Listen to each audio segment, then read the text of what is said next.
there could be actions right in here, no, na maaaring ginagawa ng isang individual. So, nakikita ko, no, na this could be possible communication here. Pwede nakikipag-communicate na, makikipag-communicate pa lang. There's something about reaching out. That's the message na nakuha ko from Eight of Wands. By the way, mga babes, no, if ikaw ay single at wondering ka if may new love ba na parating sa'yo, okay, titignan natin yan. Pwede natin yang alamin, no? Mag-message lamang sa thehighpriestess0k@gmail.com to inquire. Yan. So,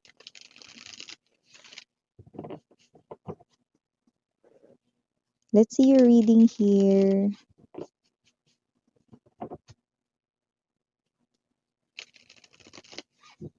Okay, let's see, no?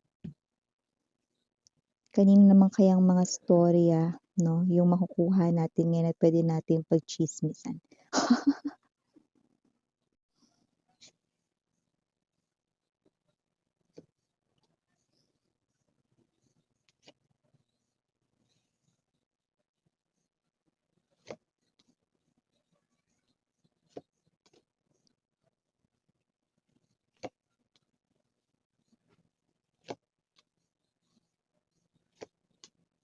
Wow, 진짜. Wow, Tower center ng reading, Ten of Swords, Eight of Swords right in here. Okay, it looks like something here isn't working para sa kanya rito, no? And this person right in here tends to complain, no? In Tagalog, no? Nagrereklamo rito, no? Nagrereklamo siya rito, mga babes, no? Ang person ninyo ay nagrereklamo dito kay universe, no? Nothing is working here sa kanyang favor. Page of Coins energies and energy of doing something, okay, continuously, no, at it looks like, no, nothing is working right in here, no, and it looks like walang madali ngayon, no, especially sa situation niya here with you guys, no, but I do not really get this person's point, no. Actually, this person here, sinasabi niya rito, no, na parang why you are so brazen, no, parang bakit ka ganyan, parang bakit ka ganyan katigas, parang grabe mo naman kung siya ay pahirapan rito, nothing is working here sa kanyang favor when it comes to you, and nagrereklamo siya rito kay universe, no, and I don't like yung mga words na lumalabas sa kanyang mouth, yan, no, kung sino man tong energy na to, na this, kakaloka yung nakuha ko rito na word, no, pure ko, anya. Okay? So, sinasabi niya rito, you're not even special daw. So, what's the point kung bakit parang napapahirapan mo siya rito, no? Parang gusto ko ritong magpamiwang hanggang kilikili, no? Then, gusto ko rin itanong sa kanya rito, bakit siya rito nagpupumilit na bumalik sa life mo? Yes, you heard it right, no? Bumabalik siya rito sa life mo at mukhang nahihirapan siyang makabalik sa world mo, sa mundo mo, no? And then, hindi ka naman pala daw gano'n ka-special sa kanya. So, ang tanong ko sa kanya, bakit siya affected much, 'di ba? Hindi ka naman pala special sa kanya, pero bakit ganito siya? Bakit pinu-push niya pa rin, 'di ba? Kakaloka 'to, eh, 'no? Bigyan mo lang ako ng signal, bigwasan ko 'to sa eyelids. Seven of Cups energy. Wow, brazen, pero mas mukha pa siyang ano rito, Five of Cups, so center na, I mean, center ng reading tower, tapos Five of Cups, bottom of the deck. Mamaya explain ko sa inyo yan. Okay? Pero bago natin ito pag-usapan pa more, pwede mo nang batiin muna natin yung everybody para naman may mahimasmasan tayo dito, na nakakaloka tong energy na to. Ayun, nanggigigil ako sa kanya. Parang gusto ko siyang suntukin, mga babes, no, gamit ang kamao ni Ippo Makunochi. Kung kilala niyo si Ippo Makunochi, yan, no. Tapos gusto ko siyang ilipad dito, yung suntok ko sa kanya yung lilipad siya labas palabas ng outer space, no. Okay. So, hi, hello there everyone. My name is Yan. Welcome new subscribers. So, Training Istambars, thank you so much. And Puyaters, thank you so much. At kung di nyo pa alam, may isa pa tayong channel, link down below sa ating description box. If interesado, i-click lang yung link dyan para makatawid kayo there. Pwede kayo magpatawid-tawid here and there. May mga collective readings din tayong ina-upload doon. Timeless din yun. So, pick up lamang yung mga mensaheng nag-resonate for you. Leave the rest behind kasi yun ay baka for other viewers naman. Okay? At syempre, lahat tayong gender dito pakatandaan, babae, lalaki, LGBT, lahat ay welcome, okay? Dito hindi ko nakikitang magpapalit-palit ang mga roles dahil nakikita ko lang dito ang kanyang energy. Ay ko. Sino man tong energy na to, pag-usapan na natin siya, no? Dahil gusto ko na rin matapos tong reading na to kahit kakasimula pa lang. King of Cups energy, Four of Cups right in here, no? Nakikita ko rito mga babes, no? Na talagang siya ito, no? Na ngayon ay napaka-emosyonal. Gusto niya talaga kayo rito, no? Yan, nakikita ko may pagmamahal, may portion ng pagmamahal, kaya siya rito mag-u-turn pabalik. Eight of Cups energy. No? Pero hindi ko nagugustuhan yung mga lumalabas sa bibig niya. Napaka-impatient niyang tao. Napaka-ikli ng PC niya rito, no? Maigo rin siya rito at ma-pride. So, alam kong alam mo na yun. Kaya with the Queen of Swords energy, no, this person left you no choice but to cut him or her off sa yung life, no? At nagawa mo na yun, no? After all of the, mga parang inyo rito na pag-uusap way back then, no? Na masyado niya rito talagang pinersist na talagang ayaw niya na sa inyo, na talagang maghihiwalay or gusto niya nang makipaghiwalay sa inyo dati, no? Ngayon, nagbabalik siya rito, no? Dahil na-realize niya rito na may feeling siya for you. But I don't think na yung feelings na yun ay super strong. Why? Kasi bakit niya rito nagagawa rito na sabihin sa inyo that Pure ko, Anya. Hindi ka raw dito ganun ka-special. See?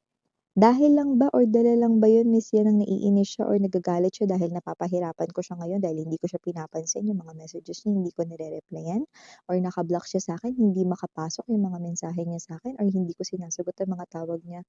Ani? Eh? Kugon, Anya. No?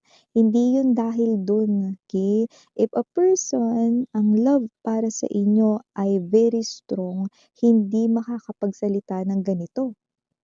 Because a true person who is truly in love, okay, ay matuturing ang kanyang taong tinatangi rito as someone special. But this person here, okay, dadala lang ng kanya rito na emosyon dahil nahihirapan siya sa sitwasyon na makabalik siya sa buhay ninyo. Okay? Deserve niyang mahirapan. Ginusto niya naman 'yan, 'di ba? So, kung sino man 'tong energy na 'to, deserve niya ditong mahirapan at kahit nahihirapan siya, kung talagang minamahal ka niya or intense yung love niya for you, hindi niya sasabihin na hindi ka special. Hindi ka naman gano'n ka-special, so bakit parang sinasabi niya dito sa'kin with the Five of Wands energy, hindi ka naman gano'n ka-special, nagrereklamo siya sa'yo, nagrereklamo rin siya rito kay universe, 'di ba? See? Kailangan ba magsalita ng gano'n? Eh, hindi ka naman pala gano'n ka-special para sa kanya, so bakit pa siya dito naghahabol or maghahabol sa'yo, 'di ba? So, it's the contrary, okay? This person here is also someone na ma-ego, ma-pride, 'no? Pasok na 'yun sa banga, okay? But regardless, 'di ba? You cannot just say anything, especially negative to someone you truly treasure, 'di ba? So, kung talagang love ka niya, hindi niya yun masasabi rito. Kung talagang love ka niya, masasabi niya rito that you are special. Kung talagang love ka niya, this person here, no, kahit ano pa yung sitwasyon, mapa-difficult man ito na situation, dapat hindi siya nagsasalita ng ganito. Okay? There's a problem in this person's temper and in this person's nature. Okay? Kasi nakikita ko rito na parang normal lang sa kanya magsalita ng ganito.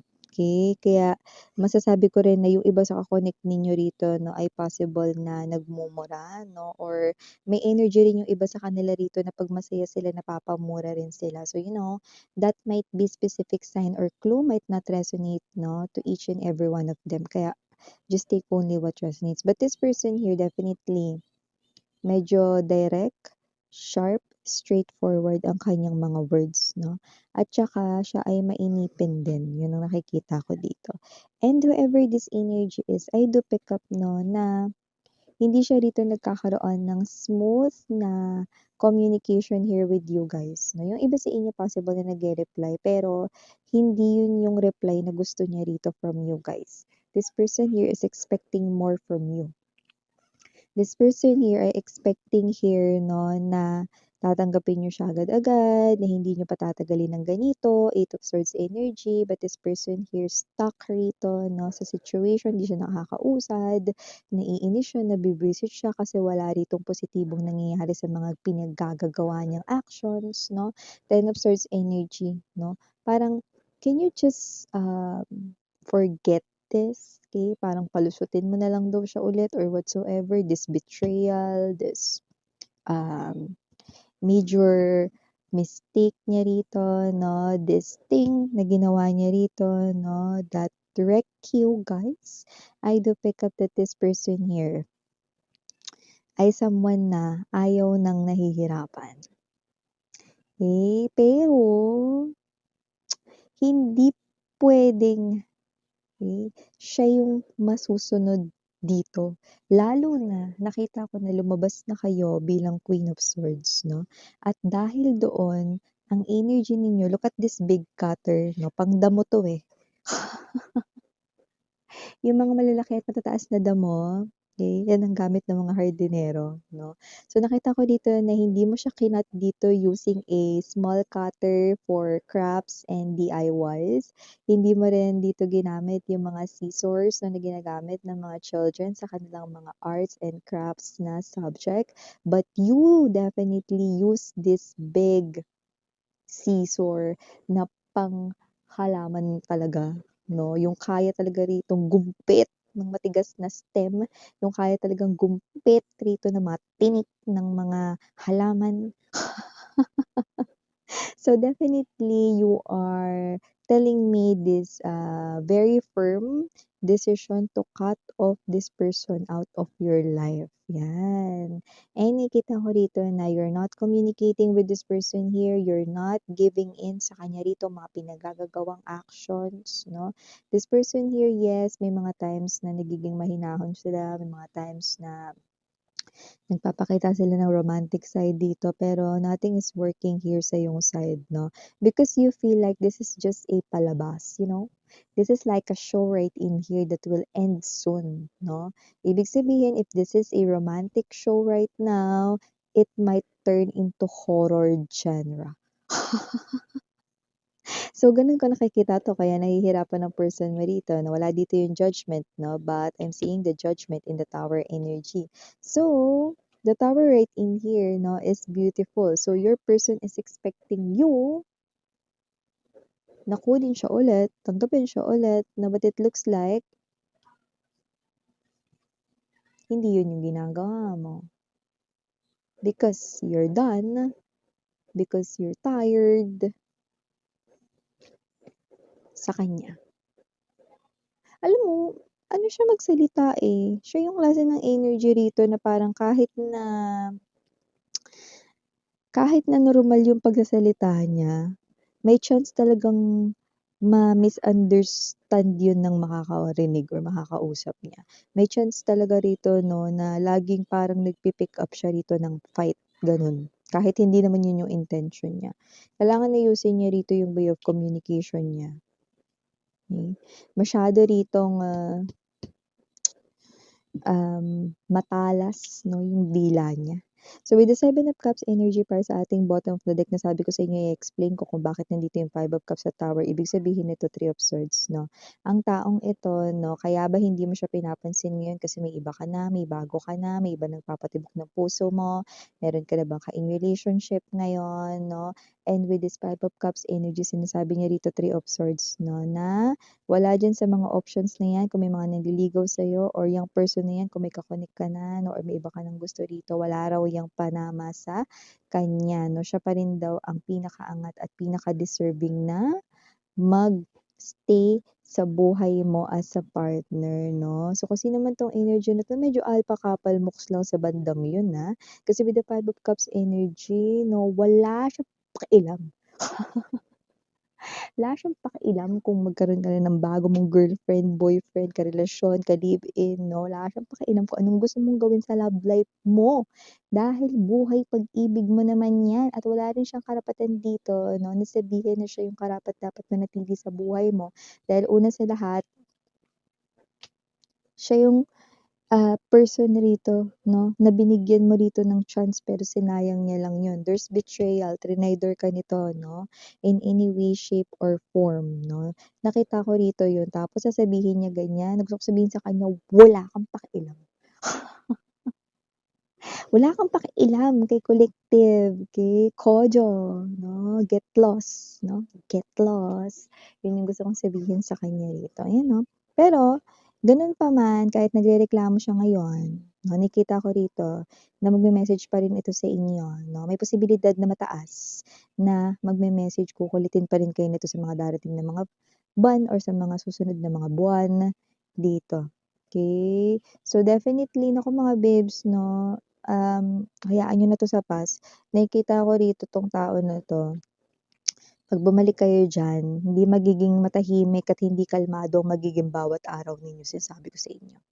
Eh, so, initials we have here capital letter P, capital letter I, capital letter S. Yes, peace, 'no, definitely piss off yung nakikita ko rito sa energy mo. Kapagka tinanggap mo yan ulit, 'no? We also have here capital letter N and capital letter F. For other letters might not be capital, we have here O, Q, G, and last but not the least, S. So yeah, these are all the messages. Again, I'm Mariana Anisha ng Love and Light. Annyeong.